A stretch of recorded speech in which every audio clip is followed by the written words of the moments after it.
What's up, you guys? Sean Ross Sapp, Fightful.com, here with Brent Butt of Corner Gas Animated. Corner Gas the movie, a little bit of everything you got going on over there throughout your career.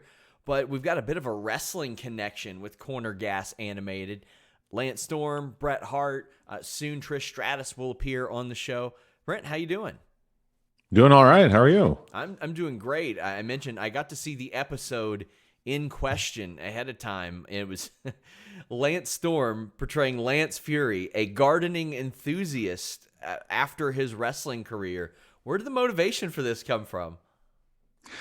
Well, in the writer's room, we'd come up with this idea of a wrestler that Brent and Hank really kind of idolized and looked up to, suddenly showing up in Dog River. That was kind of the impetus of it. And then the more we started talking about the story idea, we were like, well, why is he there? And maybe he's there to interview Emma for his podcast. So we made him a gardening enthusiast. He has a podcast. And then I was thinking, well, Lance Storm has a podcast, and he's always been a supporter of the show. He's always kind of championed Corner Gas. So I reached out to him to see if he would. I actually drew the character Lance Fury based on him.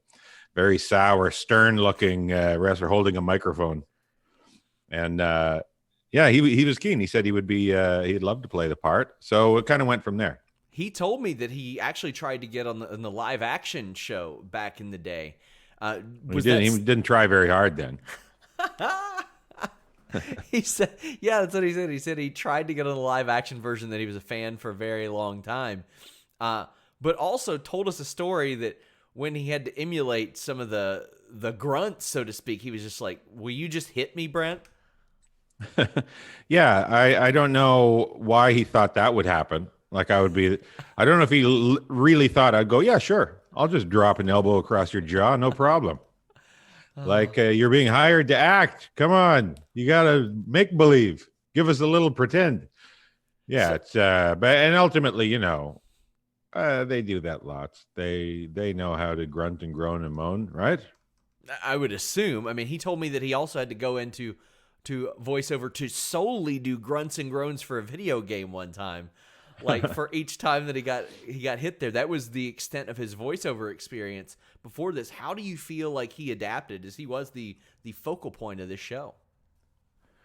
Yeah, I think he did a really good job. He came across as you kind of would expect that type of wrestler. And his character is very kind of stoic, like Lance Storm was in the ring, Yes. Very kind of a sourpuss, right? Always looking like he was about a half a second away from slapping somebody. So his character is very kind of stoic. He's not overly verbose. And, he kind of flip-flops partway through the episode, as you saw, where there's a point, something happens that makes him damn good and angry at Brent and Hank, and he's going to break their necks for them. Reminder, guys, the episode first airs October 26th on CTV Comedy. You also have a deal with IMDb TV. Every time I try to say IMDb TV, I go to that website like 6 times a day, and I always stutter it out. It's as long as it gets out. It doesn't have to be smooth. Yeah, exactly. Bret the Hitman Hart also featured on here. He's got a bit of a mixture between Bret Hart and Hillbilly Jim gear in his role here, which I admire. I live about 15 minutes from where Hillbilly Jim was billed from. So the overalls, not that uncommon where I live, but they're a classic. They're a classic staple. A Haystack Calhoun classic staple. That's a good point. It came about when we were hammering out the story, getting it. We came up with this notion that, and I don't want to give any spoilers, but how it comes to be a Lance Fury nemesis from the ring, from the fighting days, because Lance Fury is a retired wrestler in this scenario. A nemesis of his from his wrestling days shows up in Dog River to exact revenge, some payback on Lance Fury. So we needed to have this bad guy character, this classic heel, kind of come and show up. And one of the writers, it wasn't me, I can't remember, it might have been Jen Siddle, one of the writers anyway came up with the name The Bad Mechanic, which I thought was very funny. And so that kind of warrants the coveralls. So I quickly drew up again to, 'cause I'll sometimes draw characters to send to the animation team or to our designer, Greg Hukalak, who, I mean, he comes up with 99% of them all on his own. But if there's a specific thing, sometimes I'll give him a starting point. Yeah. And we hadn't at that point contemplated Bret Hart. So I just drew kind of a generic heel, and put him in overalls and give him a big wrench. And we called him the Bad Mechanic. And then when we approached Bret Hart to see if he would play the part and he agreed, then we designed the character to look more like him. And this wasn't his first rodeo in voiceover. He'd done The Simpsons way back in the day, and a little show called The Simpsons. Yeah, I don't a know little if show anybody's called ever The heard of that. Simpsons. It's a little cartoon from the USA. And you all also were able to land Trish Stratus for an episode. So it seems like you are well aware of pro wrestling personalities. She's in this same episode. Mm-hmm. Like, because another storyline in this episode is Wanda and Lacey start fighting over this kind of, home personal assistant, called a Shauna. And anyway, we needed a voice for Shauna. And since this was kind of a wrestling themed episode, we thought, let's see if Trish Stratus will do it. But she was so good at it. And I was like, this is a drag. We don't have her on camera. We're just using her voice. I want to approach her again see if she'll come back and do like an animated on camera character, because she was really, really good. I feel like we wasted her talents and abilities. So in this pandemic era, how has that changed from how you all produce a show like this? Yeah, we just had to pivot a bit, We're blessed in that, like, a lot of live action shows just had to shut down for a really good long time. Movies and TV series, they just had to stop. We were able to just kind of make some adjustments, make some pivots. The biggest difference is, the writers aren't getting together in a room in real time. We're getting together virtually online, but that's worked pretty well. In fact, I would suggest it's maybe a little more efficient, because when we're together in a room live, there's a lot more horsing around, and we take a lot longer to get to work. And, we usually don't start till we've had breakfast and we're telling stories about the weekend and everything. When it's virtual, we tend to hop right in and get at it a little faster. So that's been good. And then when it comes to the voice recording, we always, with animation, you have the option of doing it piecemeal. You can do one character at a time, that kind of thing. But we always felt like we had something special in the chemistry that these actors had over the 6 years together. They're just better in real time. If they're responding to each other, there's certain comedy, there's certain magic and chemistry that happens that you don't really get piecemeal. So we had, for the first, doing the show, we would get all the actors that live in Vancouver would get into a studio together here. All the actors that lived in Toronto would get into a studio together in Toronto. We would patch in real time. So everybody was doing the parts in real time. It became evident we weren't going to be able to keep doing that, having everybody in the same room. But we're fortunate that both the studio in Vancouver and the studio in Toronto have individual studios inside. So while we can't get everybody together, all 8 main casts together, we're usually able to get 4 or 5 together. And we kind of look at trying to schedule it so that the people who have most of the scenes together in that episode are there. So we're still able to do the 98% of the show with the actors acting with each other in real time. And I heard you mention Haystacks Calhoun earlier. You're very adept to the pro wrestlers in their career. I'm assuming you grew up a pro wrestling fan. I did, yeah. I grew up in Northeast Saskatchewan. And so for us, I only had 2 channels on the TV. For us, when I was a kid growing up, Stampede Wrestling out of Calgary, Stu Hart and the gang, where Bret Hart and all the Hart boys originated from. It was a very good launching pad for a lot of guys who went on to WWF and WWE. So Stampede, they, the Hart School, the dungeon there, that taught a lot of people how to get it done properly, and a lot of good wrestlers came out of there. I remember when I was a kid, one of the big rivalries was going on in Stampede was between Jake the Snake Roberts, who remained Jake the Snake Roberts, but also he had a rivalry, Jake the Snake Roberts versus Big Daddy Ritter. Oh, yeah. Big Daddy Ritter went on to become Junkyard Dog.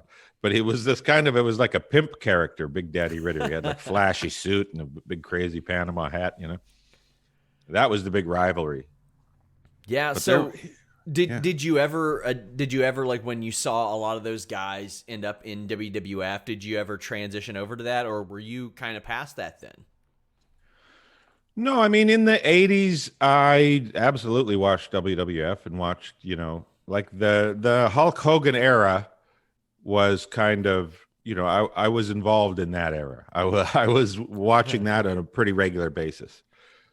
And I was a big fan of Rowdy Roddy Piper. I've always been a fan of heels who really talked a good game. I love that Yeah. aspect of it. Back in Stampede Wrestling, I'm blanking on his real name now. He wrestled mostly in Stampede Wrestling as Muck and Sing, and then he went on to become Norman the Lunatic Oh, in I think yeah. AWA. But I'm blanking on his real name now. That would have Big been fella. Mike Shaw. Mike Shaw, He was yeah. the Bastion Booger in WWF. That's right, Sebastian Booker. He was a great trash talker, man alive. So on Saturday afternoons when we were watching Stampede Wrestling, he'd come on. They'd always make sure they would send Mike out to talk to Ed Whalen, the host, for a little bit on Saturday to talk about where they were coming for their live shows. Yes. Because he would trash all the communities that he was coming to. And of course, that would fire everybody up and sell out the place.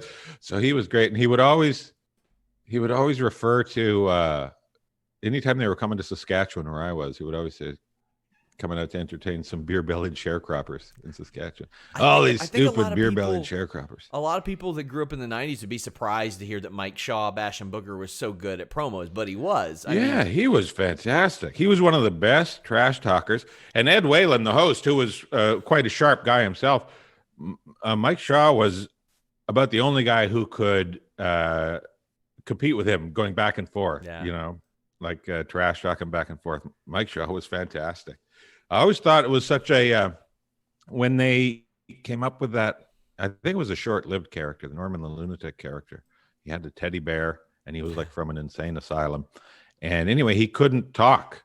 And I always thought, man, what a waste of a talent there. Like, that guy can talk better than anybody. Get him out there yapping it up. Yeah, that's the thing. Most of his nationally seen stuff here in America, he was playing just like this overweight guy that was a bit of a joke. You didn't really get to see a lot of the development of him, a lot of the promo work from him. Yeah, it was a waste because he was a sharp mind, man. He was a quick wit, and he could talk a really good game.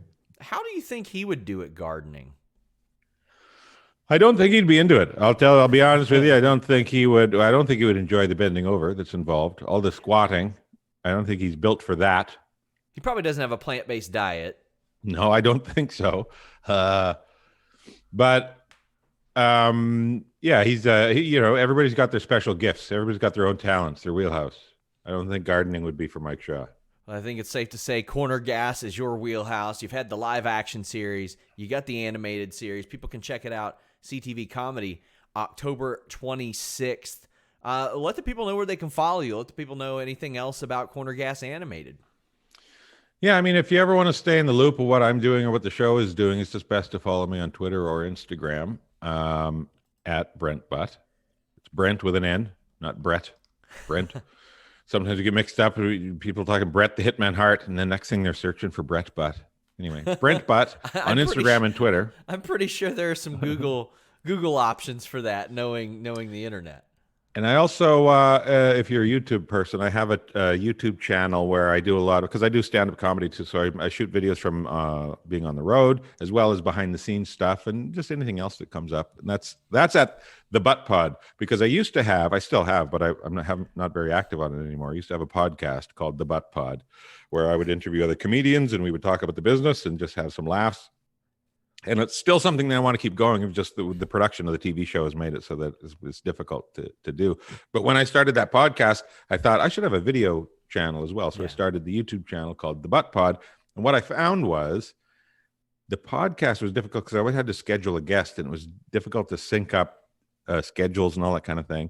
But with the video channel, I could just pull up my camera if I was on the road by myself. I didn't need anybody else. So I could quickly make content. So as a result, I started putting a lot more focus on the YouTube channel, The Butt Pod. I can relate. Brent, thank you so much for taking the time. Hope I get to speak to you again. Yeah, it was nice talking to you. Until next time, guys, we're out.